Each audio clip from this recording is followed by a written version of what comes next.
South ఇండియాలోని అతి తక్కువ ధరలకి రత్నాలను అందించే ఏకైక సంస్థ 6JVR. Hi, hello, namaste and welcome to my show from the bottom of the heart in Suman TV, the India's largest digital media platform. 2024లో హనుమాన్తో సంచలన విజయాన్ని సాధించి దేశవ్యాప్తంగా అద్భుతమైన ఐడెంటిటీ సాధించిన యువ సంచలనం మా తేజ సజ్జా 2025 సెప్టెంబర్ 12న మరో అద్భుతంతో రాబోతున్నాడు. మిరాయ్ ద సూపర్ యోధ అనేటువంటి ఒక అద్భుతమైన టైటిల్తో వస్తున్నాడు.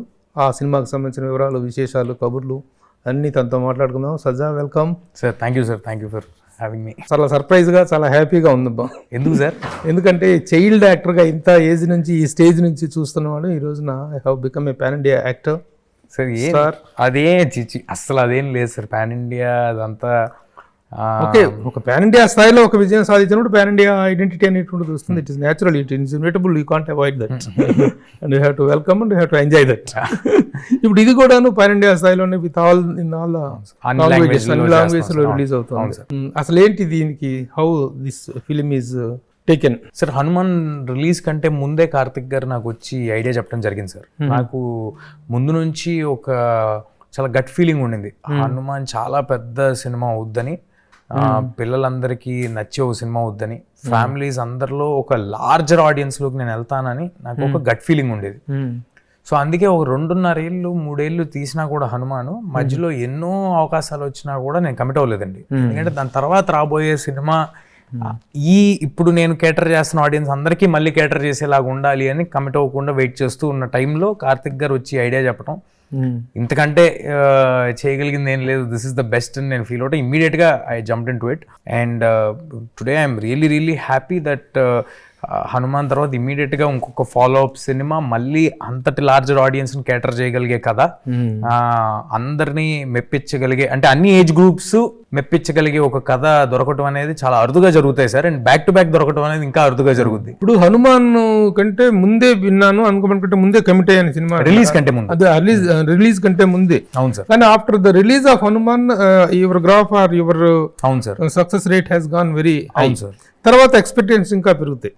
అప్పుడు ఈ మ్యాచింగ్ అనేటువంటిది ఎలా జరిగింది, హౌ యూ వర్క్డ్ అవుట్? ఎందుకంటే ఇప్పుడు హనుమాన్ హీరో అనేటువంటిది వచ్చింది రేపు, కంపారిజన్ వస్తుంది, హనుమాన్తో కంపారిజన్ వచ్చింది. How you are going to meet that comparison? Two things sir. ఒకటి, ఆ సినిమా తర్వాత ఇంతకంటే బెటర్ ఫిల్మ్ అయితే నాకు తెలీదు, నా వరకు ఇప్పుడు రాలేదు. చాలా కథలు వినటం జరిగింది తర్వాత కూడా, ఈ సినిమా కమిట్ అయిన తర్వాత షూటింగ్ స్టార్ట్ అయ్యి ఈ లాస్ట్ 1 year లో కూడా. బట్ ఇంతకంటే మోర్ లార్జర్ ఆడియన్స్ ఫిల్మ్ నాకేం దొరకలేదండి, first of all. So this is the best. రెండోది ఏంటంటే సార్, ఐ థింక్ ఆడియన్స్ కూడా ఏమి డెఫినెట్గా ఒక గుడ్ ఫీలింగ్ టువర్డ్స్ మన ముందు సినిమా, ఒక ఎక్స్పెక్టేషన్ టువర్డ్స్ ఇలాంటి సినిమాలు చేస్తాడు ఈ కుర్రాడు అనే ఒక ఎక్స్పెక్టేషన్ ఉండొచ్చు. కానీ వేరే సినిమాతో కంపేర్ చేసి చూడరు అని నేను అనుకుంటున్నాను సార్. ఎందుకంటే దీస్ డేస్ అందరి దగ్గర ఫోన్ ఉంది, అందరూ ట్రైలర్ చూసి సినిమాకి వస్తారు, అందరికీ అన్ని క్లారిటీలు ఉంటాయి. అండ్ నేను కూడా ఏమి మరీ ఆఫ్ ఎవేగా కూడా వెళ్ళట్లా ఫ్రమ్ మై ప్రీవియస్ ఫిల్మ్స్. నేనేం సడన్ గా లవ్ స్టోరీ ఒక థ్రిల్లర్ చేయట్లేదు మళ్ళీ అంతటి. అంటే నేను సేమ్ ఇది కాదు, అడిగింది ఏంటంటే స్టెప్ హెడ్ వెళ్ళాల్సిన ఇదే కదా. అవును సార్, వెళ్ళగలిగినట్టు కంటెంట్ వెయిట్ 100% సార్. అంటే అసలు visual span of the film కానీ, లేకపోతే మనం చెప్తున్న కథ కానీ, కోర్ లెవెల్ ఎమోషన్ మనందరికీ తెలిసిన ఒక మదర్ ఎమోషనే సార్ సినిమా రన్ అయ్యేది.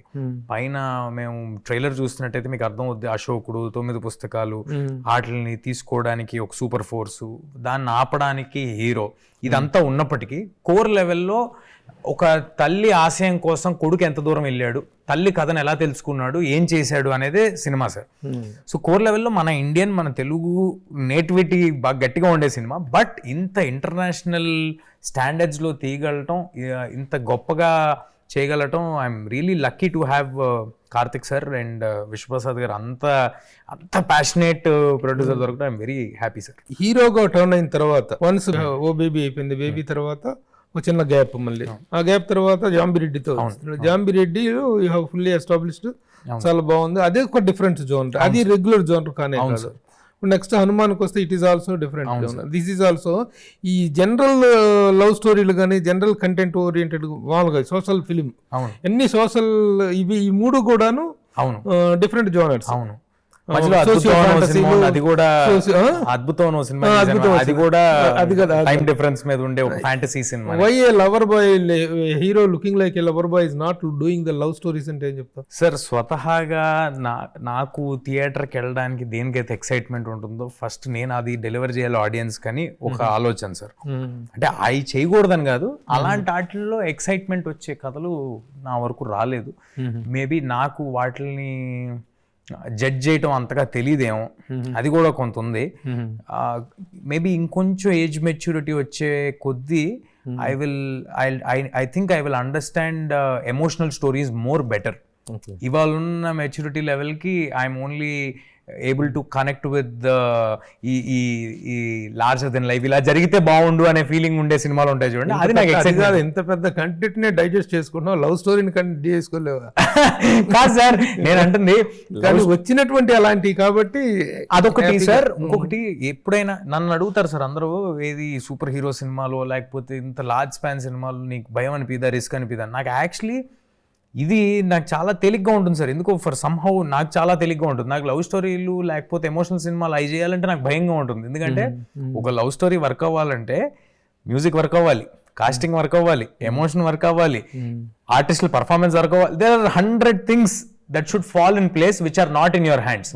బట్ ఇలాంటి సినిమాలు నేను ఎత్తుకున్నప్పుడు నా కథ, నా విజువల్ కరెక్ట్గా ఉంటే first I'm half way through. So అంతేగా, the content also will take off of the remaining of you can. అంటే ఇంకొకటి ఏంటంటే సార్, ఐ థింక్ మేబీ ఒక్కొక్కరికి ఒక్కో దాని మీద జడ్జ్మెంట్ అండ్ అండర్స్టాండింగ్ బాగుంటుంది కదా సార్. నాకు కొంచెం కన్విక్షన్ మేబీ వీటి మీద బెటర్గా ఉందేమో నా చిన్నప్పటి నుంచి నా మీద ఉన్న సినిమాల ప్రభావం వల్ల. ఇప్పుడు జాంబిరెడ్డి అంటే it is terror thriller, survival thriller అదొకటి. తర్వాత కామెడీ, సర్వైవల్ కామెడీ. అదే ఇప్పుడు దీనికి వచ్చేటప్పటికి హనుమాన్కి వచ్చేటప్పుడు it has something with our mythological this thing. అవును సార్, మన హిందూ, అదే that is the one reason. Actual గా మన సౌత్ లో కంటే కూడా నార్త్ లో ఇంకా దాన్ని బాగా ఎక్కున్నారు దాన్ని.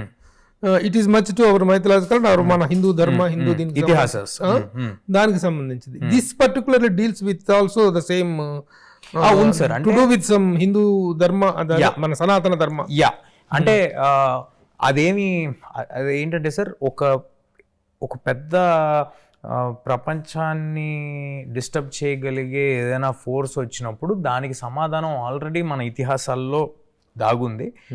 ఆ ఇతిహాసాల్లో దాగున్న రహస్యాన్ని హీరో ఎలాగా ఛేదిస్తాడు, అండ్ వాడు ధర్మం వైపు నుంచినప్పుడు, వాడు రైట్ఫుల్గా ఉన్నప్పుడు వాడికి అది ఎలా సహాయపడుతుంది అంటాం కథ యొక్క ఇతిహాసాలకు ఉన్న కనెక్షన్ సార్ మన సినిమాలో.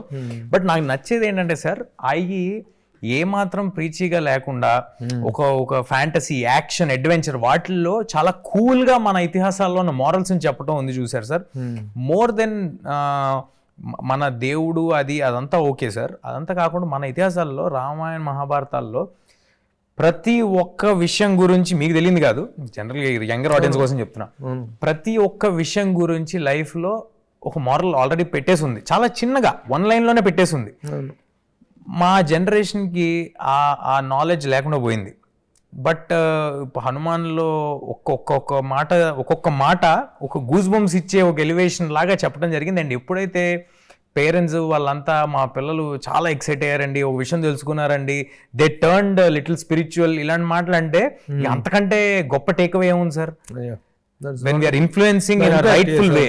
ముఖ్యంగా ఏంటంటే ఇమీడియట్ గా చిల్డ్రన్ కానీ వీళ్ళు కనెక్ట్ అయ్యేటువంటిది, పెద్దవాళ్ళకి ఎలాగో ఇది హనుమాన్ అనేటువంటిది ఇమీడియట్ గా కనెక్ట్ అయ్యేటువంటి. అట్ ద సేమ్ టైమ్ ఇప్పుడు దీంట్లోకి వచ్చేటప్పటికి హనుమాన్ అనేటువంటి వెరీ క్యాచీ టైటిల్, మనందరికి ప్రతిరోజు లేవగానే స్మరించుకునే పేరు కూడా. But what is Mirai? Mirai అంటే అర్థం ఏంటంటే sir, future, hope for future, hope for the future. సినిమాలో వేరే వేరే అర్థాలు కూడా చెప్పడం జరిగింది సార్. అంటే మా దగ్గర ఇంకా కొంచెం మన నేటివిటీకి తగ్గ టైటిల్స్ కూడా కన్సిడరేషన్లో ఒరిజినల్గా ఉండినాయి. కానీ కార్తిక్ గారు డెఫినెట్గా లేదు, మిరాయ్ అనేది ఒక కొత్త సౌండింగ్, ఒక కొత్త word, it will go great in to the audience and cinema తర్వాత ఇంకా ఎక్కువ మందికి రీచ్ అవుద్ది సో అని ఆయన నమ్మటం జరిగింది. What are the other titles that are considered? ఎందుకు లేండి సార్, తర్వాత ఎప్పుడైనా వాడుకుంటా, రిజిస్టర్ చేసి పెట్టుకున్నాం, తర్వాత ఎప్పుడైనా వాడుకుంటాయి. మంచి టైటిల్స్ సార్. అంటే how best it relates to the content అంటే టైటిల్ ఈ టైటిల్ సార్ అసలు మొత్తం సినిమా అంతా టైటిల్ గురించి సార్. అంటే ఆ ఆయుధం ఏదైతే మీకు ఆల్రెడీ ట్రైలర్ చూస్తే అర్థం అవుతుంది. ఆయుధం ఏదైతే ఉందో ఆయుధం పేరు మిరాయ్. మనం అనుకున్న ఒక ఫ్యాంటసీ పేరు మిరాయ్. దాని సో సినిమా అంతా దాని గురించి ఉంటుంది కాబట్టి చాలా క్లియర్ కట్ గా స్ట్రైట్ అవే మనం ఏమి ఇతరత్రా తీసి పెట్టడం కాదండి. In terms of budget and span how big is this film అంటే ఏం చెప్తారు? Not very big sir, not as big as somebody would imagine. Trailer చూస్తే ఏదైతే ఇమాజిన్ చేస్తారో అసలు దానికి మేము అచీవ్ చేసిన దానికి సంబంధం లేదు. All credits to director and definitely production నుంచి అంత నమ్మకం అన్ని రోజులు తీయగలగనిచ్చే, అంటే తీయండి మీరు అనుకున్నంత తీయండి ఎంత అయినా తీయండి అని ఆయన చెప్పటం, దాన్ని ఎంతో బాధ్యతగా మేము తీసుకోవటం వల్లే ఈ సినిమా ఇలా తీయగలిగాం సార్. మీరు చూసిన విజువల్స్కి మనం అచీవ్ చేసిన దానికి రేపు సినిమాలు చూడబోయేదానికి మనం తీసిన బడ్జెట్స్కి అసలు సంబంధం పొంతనే ఉండదు సార్.